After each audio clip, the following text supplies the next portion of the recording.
Você com certeza já ouviu falar do Centrão. E como eu tô sendo muito honesto nesses meus vídeos, eu vou continuar sendo muito honesto e vou continuar dizendo: o objetivo desses meus vídeos é te fazer pensar, beleza? E hoje a gente vai pensar exatamente sobre o Centrão. Se esse é o primeiro vídeo meu que você tá vendo, clica no card que vai aparecer aqui, dá uma conferida no primeiro vídeo que eu expliquei um pouquinho mais os meus objetivos, quem eu sou e tudo mais, beleza? Em redor do buraco do bebê.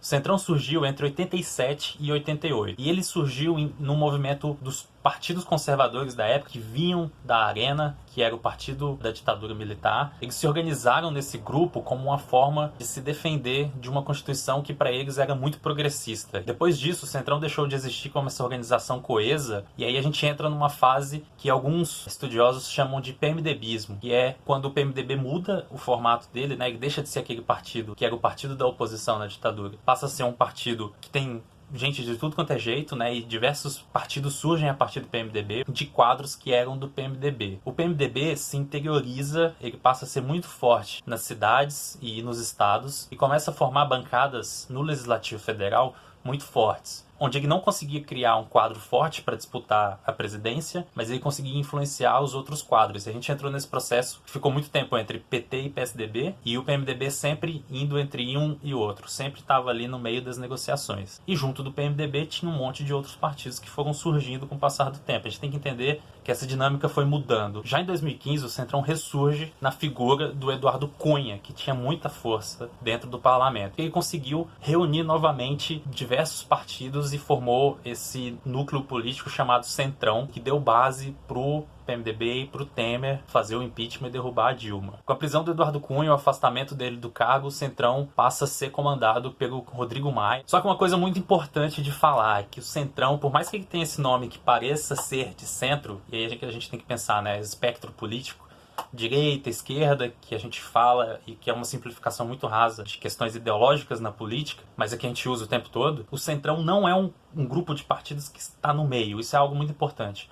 O Centrão não é um partido de centro. O Centrão é composto por diversos partidos de direita, partidos conservadores, da mesma forma que foi o primeiro Centrão lá no começo. E aí o Centrão ressurge em 2015 como uma forma de se proteger da Lava Jato, porque a Lava Jato estava chegando em todo mundo, ela ia pegar geral. O áudio do Jucá com o Machado é o resumo daquilo. Jucá acrescentou que um eventual governo Michel Temer deveria construir um pacto nacional com o Supremo, com tudo.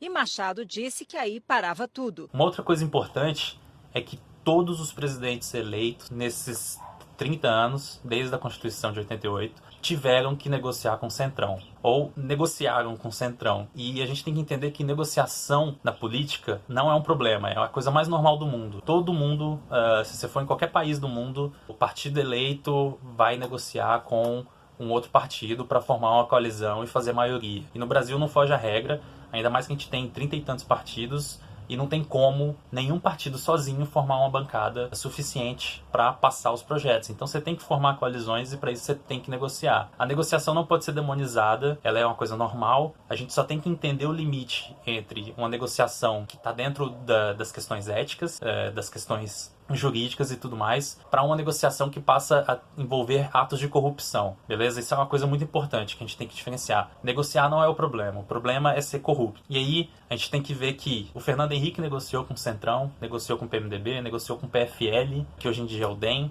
e ele fez isso para aprovar, por exemplo, a reeleição. O Lula negociou com o Centrão, tanto que isso estourou no Mensalão em 2005. A Dilma negociou com o Centrão, negociou muito, negociou inclusive até para tentar não ser derrubada, só que não deu certo, o que mostra muito quais são os interesses reais do Centrão, mesmo negociando. E uma coisa contraditória é que o Bolsonaro também negocia com o Centrão.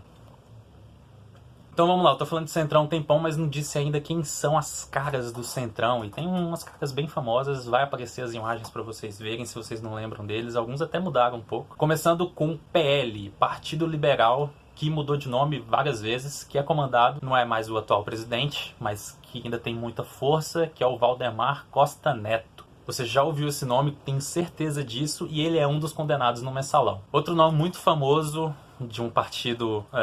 que está sempre aparecendo aí, é o Roberto Jefferson, do PTB. PTB é o Partido Trabalhista Brasileiro, que tem uma origem interessante, mas que com o passar do tempo foi se perdendo no caminho aí. E é o partido do Roberto Jefferson, que é o cara que entregou todo o esquema do Mensalão. Ele estava envolvido e ele foi o principal pivô do escândalo do Mensalão. E também foi condenado, cumpriu prisão domiciliar, se eu não me engano, e tá aí agora junto do Bolsonaro. Outro partido é o PP, que agora chama só Progressistas, é o Partido Progressista, que é simplesmente o partido do Maluf. Pra quem não conhece, todo mundo conhece o Maluf, velho, mesmo no centro de São Paulo. E é o partido que o Bolsonaro foi filiado durante muito tempo. Um outro partido que, vamos dizer, tem a essência do Centrão é o PSD, que é o Partido Social Democrata, que é o partido do Gilberto Kassab. Gilberto Kassab foi prefeito de São Paulo durante um tempo, 6 anos. Ele está em todos os governos, tanto que ele estava no Ministério das Cidades com a Dilma. Quando o impeachment aconteceu, ele só atravessou a rua, literalmente, ele só atravessou a rua e foi para o Ministério de Ciência e Tecnologia ser ministro. Outros partidos que estão no Centrão atualmente, MDB, que é o antigo PMDB, e o DEM.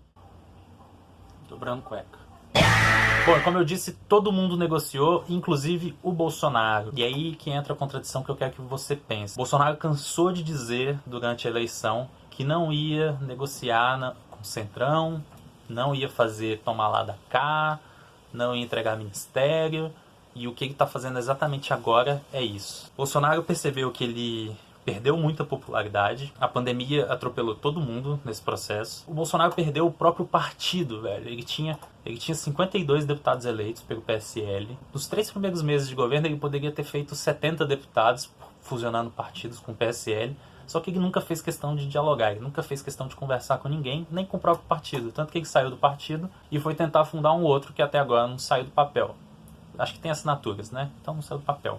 E a gente tem que lembrar de cenas como o General Heleno cantando uma música sobre a não negociação deles com o Centrão. Se gritar, pega Centrão, não fica um, meu irmão. E eles estão fazendo exatamente isso agora, nesse exato momento que eu estou gravando esse vídeo, que você está assistindo esse vídeo, ele está negociando com o Centrão. Tanto que ele acabou de entregar ao Ministério das Comunicações, que nem existia, que ele recriou, para um deputado federal do PSD. Só que ele já entregou diversos fundos e diversas estruturas de segundo escalão ali, vamos dizer que estão abaixo do ministro, secretarias dentro do ministério, movimentam muitos recursos, que têm um poder para diversas pessoas do Centrão. Então o Bolsonaro está fazendo esse movimento porque ele percebeu que ele perdeu o apoio da rua, que ele perdeu o apoio dos partidos, e ele está se protegendo, porque tem pelo menos 30 pedidos de impeachment na Câmara dos Deputados, e o Bolsonaro percebeu que se ele não fizesse uma movimentação para criar uma base, ele podia cair. Então, com isso, ele está negociando com o Centrão. Então, vamos pensar sobre isso. Pensem sobre essas questões de negociações. O Brasil é muito mais complicado do que parece ser, do que as falas do Bolsonaro, que são extremamente simplistas, querem mostrar pra gente que é e não é. O Brasil é complicadíssimo. Essa questão de negociação com o Centrão, com partidos que estão sempre aí entre quem está no poder, acontece há muito tempo e não é uma dinâmica que a gente vai mudar de um dia para o outro. Todos esses processos que a gente quer mudar, quer que a nossa política seja boa e menos corrupta, vão levar um longo período de tempo e não vai acontecer num único mandato, gente. Tem que ser contínuo, tem que ser mandatos contínuos de partidos diferentes, mas que tenham continuidade, que a gente tenha uma agenda brasileira, uma agenda do país, sabe? Não pode ser agenda de governo. Então, tem muito mais coisa para discutir, esse vídeo já ficou grande demais. Depois a gente conversa mais. Pensem sobre essa questão do Centrão, pensem em questão de negociações do Bolsonaro, pensem em governos anteriores que fizeram, pensem todos sobre essas coisas e forme sua opinião sobre o Centrão, sobre os partidos que estão ali e por que a gente sempre elege esses caras.